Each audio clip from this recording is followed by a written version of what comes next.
Ik ben de piepschuimhaai aan het inpakken met aluminiumfolie. Want er moet een polyester deklaag overheen. En als ik die polyester direct op de piepschuim doe, dan smelt de piepschuim weg. Het zijn wel allemaal leuke dingen hè, die we doen de laatste tijd.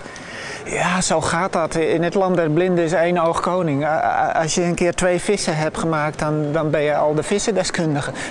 Ze weten niet beter. Nee, maar ja, zo gaat dat. Als je doet wat ervaring op en dan kan je het al gauw beter dan een ander. Omdat ze in een museum in Sevilla zo graag een haai willen hebben, maken we deze haai voor hun.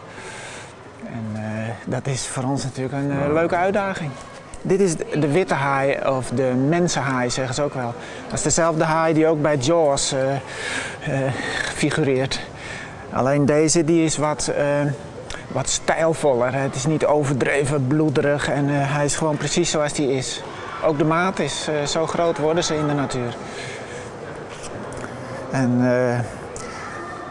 in Jaws eet hij allemaal mensen en in werkelijkheid komt dat heel zelden voor dat hij eens een mens bijt en dan eet hij hem ook nog niet op. Saai. Ja, hè? Maar hij ziet er zelf zo mooi uit. Voor mij is het niet saai. Zoveel uitdrukking als er in dat beest zit. Er komt een polyesterhuid overheen. En daar komen verschillende kleurlagen over elkaar heen. Zodat die huid een hele natuurlijke uitstraling krijgt. Hij krijgt wat littekens. Tanden worden erin gemaakt. En ogen hebben we speciaal hiervoor gemaakt. Die zijn niet in de handel, dus die hebben we zelf moeten maken.